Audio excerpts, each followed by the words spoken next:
Welcome to our Saturday Simulcast, brought to you by the Union Club Hotel. I'm joined by Brian Neubert and Tom Dienhart. Want to remind folks that if you don't get enough of Tom Dienhart's analysis, you can watch him and I on Thursday night live at the Purdue Union Club Boiler Up Bar. We'll be there a couple nights prior to Purdue's homecoming battle against the Minnesota Golden Gophers. And today, Tom, Purdue pulls out a 13-9 win. It was not a work of art, but it was a victory and produced with a lot of storylines this game. Obviously, several injuries, a quarterback change, a fourth quarter comeback again by Aiden O'Connell. All these types of things that will give you a lot to talk about here in the next week. But Tom, maybe just give me your initial impression after being at post game and watching this 4-point Purdue win. Yeah, just a lot of relief, Alan. This is a game that was in peril for a long time, obviously. And boy, again, Purdue looked like it was doomed on a few occasions there. But you know what? Resiliency, right? That we always talk about dealing with adversity. It's not what happens to you that matters. It's how you respond to what happens to you that matters. And Purdue responded when it had to, right? Back against the wall at their own 6-yard line. About 8-9 minutes to go in the game, I think maybe a little bit less, and then Aiden O'Connell comes in and marches the team down a 10-play drive to pay dirt, the only touchdown of the game, 14-yard strike to TJ Sheffield. And then the defense guys gets thrown back on the field to seal the win and does. Yeah. So that was great, but again, there's plenty to talk about moving forward here coming out of this game. Of course, the quarterback situation being right at the top of the list, right? Here we are. Quarterback's been changed again for 2 games in a row. Aiden O'Connell released Plummer. Plummer this time, unlike at Notre Dame, leads Purdue to victory. I asked Coach Brom if Aiden is the quarterback moving forward. He's going to evaluate things, and he'll know more as we get into next week, so stay tuned there. And then the injuries too, right? I mean, this team came in wounded. I mean, you don't have Xander Horvath, the number 1 running back. David Bell, the number 1 receiver, misses the ball game as well. Corey Trice, your best cornerback's out. And during the course of the day today, we saw, the top tight end, Payne Durham, leave after getting rattled. Branson Dean was awfully wobbly. Brian and I really noted how unstable he was coming off the field. He got his bell rung or something after he helped make a sack. And DeMarcus Mitchell as well got hurt. And King Daru, guys, coming into the game, he didn't even suit up today. Coach Brom was asked about that in the post game. He has some type of an illness. Jeff was a little vague about it and didn't want to share a lot. So again, long story short, he wasn't sure or is not sure how long Drew's going to be out. So on and on it goes with the injuries here, guys. And boy, I can't imagine many teams had more injury adversity to deal with than Purdue so far through its first 4 games of the year. Yeah, it's what Purdue just didn't need. We saw that a lot in 2019, a team decimated by injuries, and it really affected the way that the season came out. Talk about, Brian, on that drive. The 892-yard drive was set up by a very questionable choice by Brett Bielema at the 32-yard line, at least in my opinion, when they're 4th and 1. The punt actually worked out okay for Illinois. They had Purdue in the 10, but what did you think of that?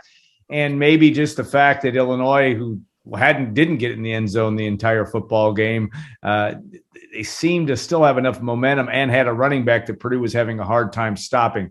How did you view that choice by Bielema and company? That seemed to be maybe opened the gates, gave Purdue the opportunity it needed to get the job done. Well, the one thing I'll say kind of broadly about that, because I'm having a hard time keeping that particular sequence straight, because I have all these punts. Yeah, the game of punts bouncing around my head. Is Brett Bielema is not going to take Illinois anywhere running a Flintstones offense. I mean, that's not college football nowadays, and you can't not be able to throw the ball.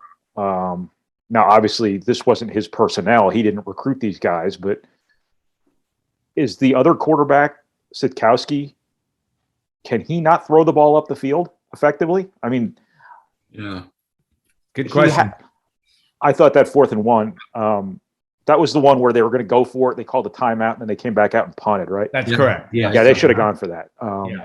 Now that I'm remembering it, I think I even tweeted something about how they should go for it, just because they needed, something to happen. And 1 yard is 1 yard. And I don't think Purdue necessarily was giving a whole lot of ground at that point in time.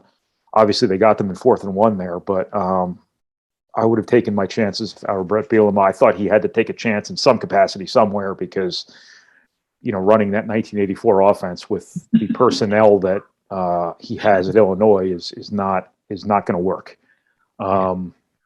Something I think sort of bears mentioning here, amidst all the many storylines from this game, is that Purdue won a game with defense today.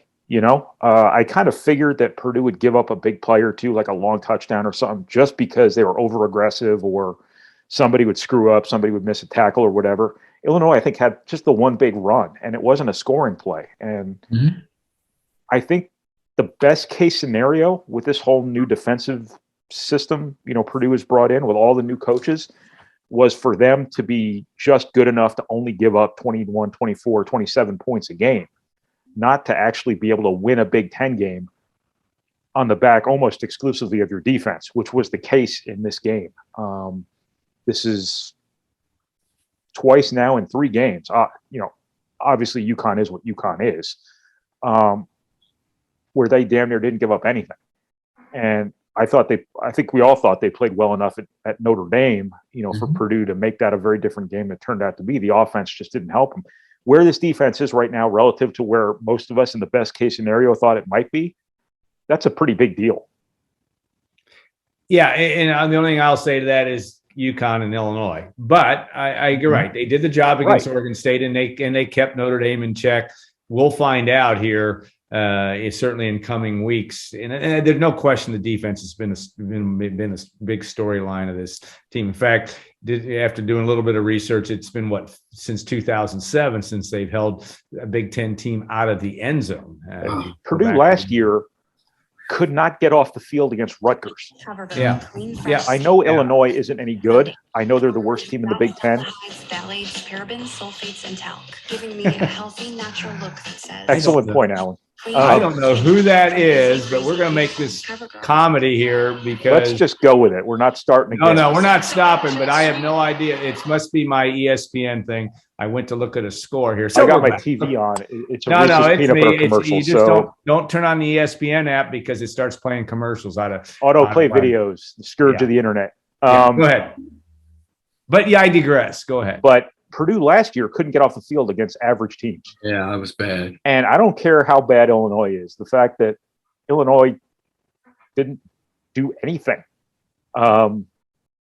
You won this game almost exclusively with defense. You managed one touchdown drive and a bunch of field goals in situations where you very easily could have had touchdowns given your field position. Now, Purdue's got a lot of circumstances on offense. I think that bears mentioning, but the defense had to be great today, or else Purdue might have lost this game 9-6 or something ridiculous. Right. And we would be talking about this game, 20 years from now as the worst football game we've ever seen. But Purdue's defense came up huge. They came up really big in that first quarter against Notre Dame. They came up, obviously UConn is terrible and barely a Division I program, but a shutout's a shutout. They got the stops they needed to get against Oregon State in week 1. It's just really, really, really, really meaningful how far they've come in a very short period of time on defense. Without Corey Trice, too. I mean, they do have some people on that side of the ball, too, who are important players who they didn't have. They didn't have Branson Dean at the end of this game, too. When they had to put the game away and, they lost those 2 6-year seniors for the season, that would have been at least meaningful depth. I just think this is a group that's really come a long way in a short period of time. Yeah, and I think it's going to maybe have to carry, especially if these injuries persist offensively. You got to think Xander Horvath is still 3-4 weeks at best away from being back.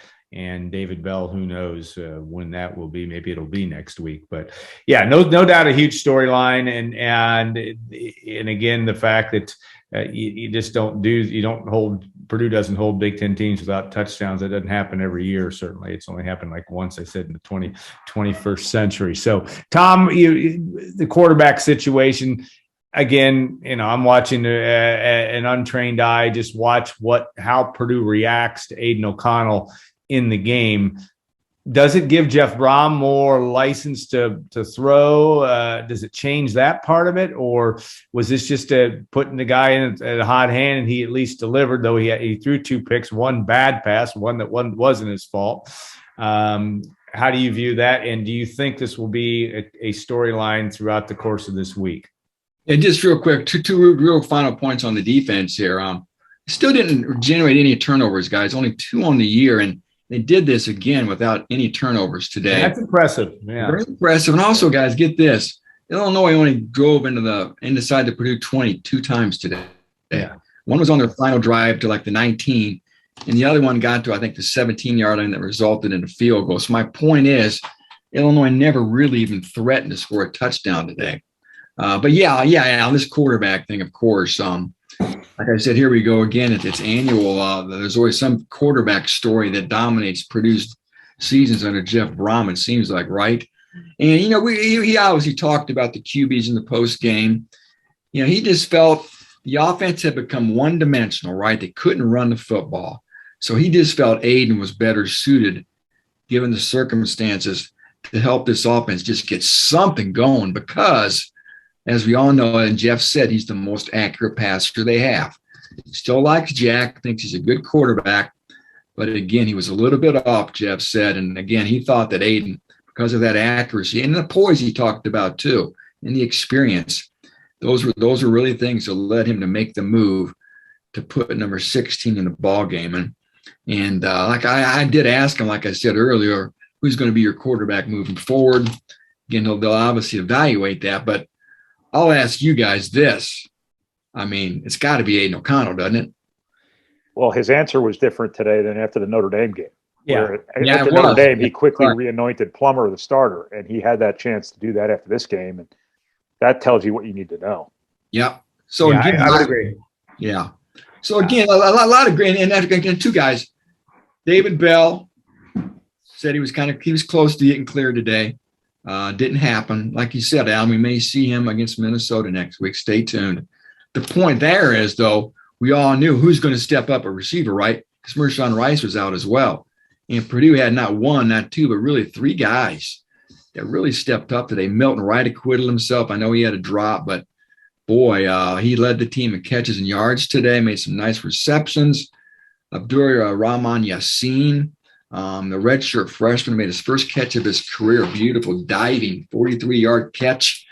Nice to see him get on track. And TJ Sheffield, was the only touchdown of the game, right? We've been waiting for him to really kind of take that next step for a while. So good for Purdue's receiving core to see those guys sort of maybe make a move. And boy, you sprinkle them in when David Bell comes back. And we all knew that unit was going to be strong. And we certainly could see it become even more of a stabilizing force and a strength of this offense moving deeper into the season. Yeah, Brian, I know you watch line play closely. George Karlaftis, to me, once again, he did have an effect on this game, and got credit for a sack early in the game when Illinois caused a Brandon Peters fumble that was recovered by Illinois. This, again, a guy that is getting double and triple teamed. I mean, it was almost hilarious what Illinois was trying to do. My question is, from a scheme standpoint, does this become, is there a little bit of and again, the answer is probably not, considering Illinois scored a whopping 9 points today and really couldn't get out of its own way offensively. But what's the formula for dealing with Karlaftis, and can that, especially with some attrition there, if Dean doesn't come back, which, even who knows, what do you try to do to try to poke holes in this Purdue defense if you're an offensive coordinator? Well, what people, don't always realize about great pass rushers is that they're relatively easy to take away individually. Yeah. You can either run away from them, in which case they're cutting the field in half for you, or you can put 2 or 3 guys on them on every single play. And, thus, that throws you out of balance on some other guys. And in the best case scenario, somebody else kills you. And, that's kind of the story for Purdue's defense, is sometimes they have to make plays off of the attention Karlaftis is generating. But Purdue's moving him around a lot. They're running a lot of stunts for him, things like that. So they're giving him chances to, maybe disguise where he's going to be to kind of not let offenses plan for him, but he is affecting every snap he's on the field. And, oftentimes they still can't stop him. That first third down where he just went in and pawed at the ball and took it away. Well, he didn't take it away, but he almost did. He's just an absolute force. And judging him by his stats is probably the most flawed measure you can possibly assess his play based on this season, because he is going to be an absolute marked man. I'm amazed, that has he drawn a holding call yet this season? It's a good question. I figured there was a couple of calls around the bend today where he just got held. Well, I'm sure he's getting held way more than is being called, which is to say he's been held more than once, because I don't think he's drawn a holding call yet. I mean, I said before the season he'd be the most held player in the Big Ten this season. Well, I think, and again, I don't complain about officiating, and it's hard. But I also don't know if you have to hold a guy when you have three guys blocking him, which is, oftentimes his reality. So he's just an absolute force. And, I think it'll hurt Purdue if they don't have Branson Dean. I think he's quietly having a really good season. I think he's going to be a really good player at Purdue. I don't know what DeMarcus Mitchell's deal is, but he's that sort of edge rusher opposite Karlaftis. I thought could really be a terror. Karlaftis is a stud. I mean, I don't think that's exactly breaking news here. I mean, we've talked about this every week for the whole season. Yeah, Matt Light was in the radio booth. Of course, the all-pro level blindside protector of Tom Brady for the New England Patriots, but he was back for the reunion, and he just said, "All I do is watch number 5." I said, I'm glad I don't have to block him. And of course, talking about him and where George will likely be next year at this time, and that's playing in the league. But this is a defense too, and this is a team that now faces Minnesota, and we all understand college football is a week-to-week proposition, very dangerous thing to compare scores. Minnesota completely disintegrated today. And it's hard to, and I only watch, you guys who had a chance to watch. I did watch the fourth quarter. Tanner Morgan, a guy that went 21 of 22 in his last performance in West Lafayette, was awful. Throwing a couple of really bad picks to Bowling Green. Bowling Green, a 31-point underdog, wins in Minneapolis. My point is, Purdue has an opportunity. Even today was not a perfect game by any stretch. Purdue's still really sitting in good shape because Iowa struggled today. I don't even know today. I assume they won, but their game was close early. And again, you never want to get ahead of yourself if you're Purdue. You barely got out of this game alive. But my point is, there's opportunity still for this team to make a mark, Tom, and that starts with next week against Minnesota, against a team that has to be reeling a little bit after an impressive win at Colorado, and they come home and they can't beat Bowling Green. Let's get ahead of ourselves, Alan. Okay. All right, we'll do that.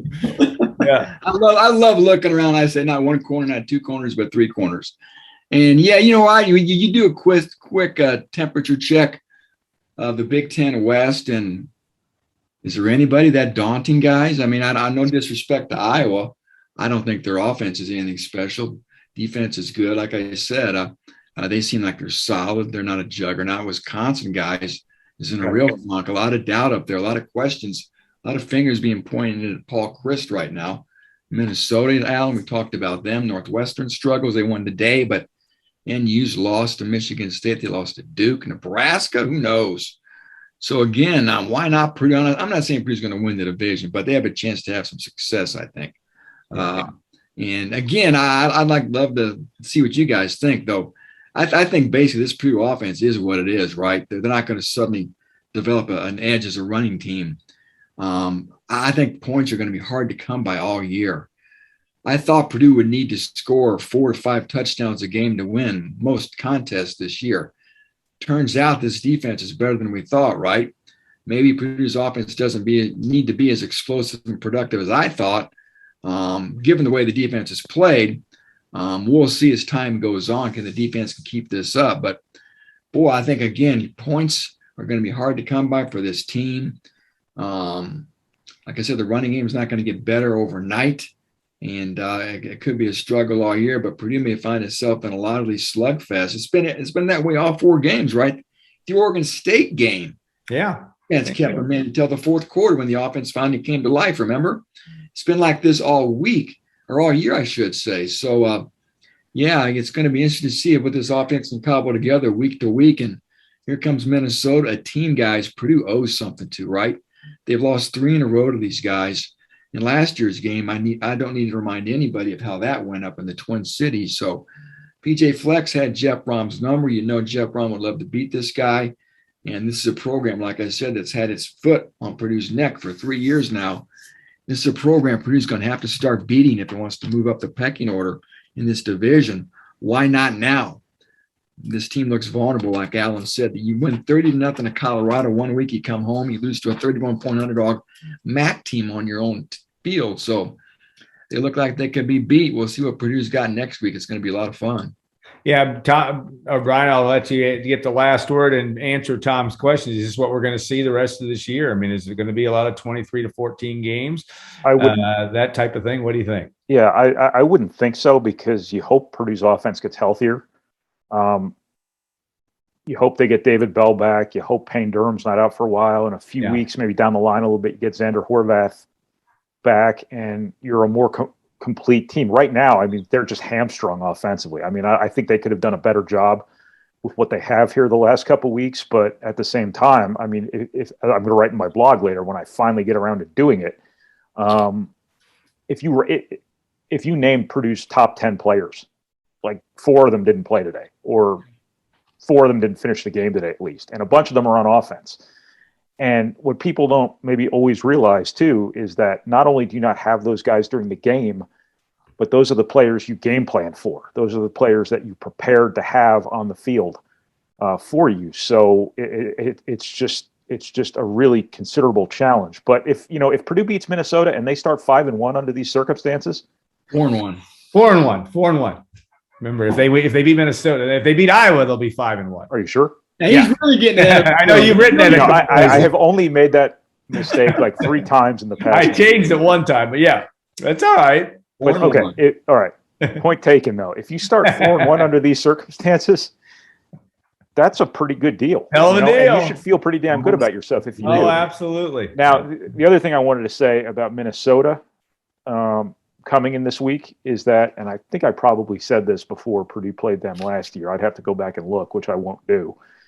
But PJ Flex shtick is great when you're winning, but when things go sideways on you, that's when I think players start to tune you out a little bit. I cover a lot of high school football games, and I stand on the sideline, and I see a lot of blowouts because typically the team I'm covering is good, and the team they're playing often isn't very good. So in the fourth quarter, the team losing, their cheerleaders are still doing their thing. Yeah. But nobody's listening, nobody's into it, things like that. I think that's kind of the same dynamic that can take place when you're sort of a rah-rah energy guy like PJ Fleck. It works for him, but I think it really works when you're winning and continuing that on. Mm-hmm. When you're losing, you just don't know how that whole thing's going to play. So we'll see what Minnesota, comes in looking like next week when, obviously coming off that really difficult loss to Bowling Green that I didn't see, but obviously I could assume it was very difficult. It was difficult. I can vouch for the fourth quarter. Yes, and I also think that Jeff Brom and company. Not that it is a little personal, just because they both came in at the same time. You're right that Fleck has won 3 out of 4. There's no doubt that they'll have. I think it's personal for everyone against TJ or PJ Fleck. The same way it was personal for every Big Ten basketball coach against Tom Crean. Some of those guys just get under your skin. And everybody wants to beat him really bad. Mm-hmm. And I think Fleck's that guy. I think Fleck likes being that guy. I think and he's done well in some places. Yeah. The Big Ten has a lot of trolls in its coaching ranks this year. I think Brett Bielema is a little bit of the same way. I think he kind of rubs people the wrong way. Fleck, obviously, Harbaugh might be their king. He put the T in troll.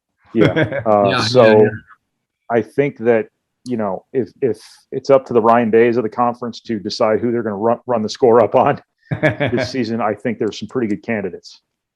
Yeah. Good. Well said and good analysis. All right, guys, we'll put a wrap on this and we'll finish up our coverage for tonight's game and look into tomorrow as well. Thank you for listening and watching our Saturday Simulcast. I want to thank the Purdue Union Club Hotel, the Boilermakers Bar, If you thought Tom Dienhart was brilliant tonight, he'll be brilliant Thursday night.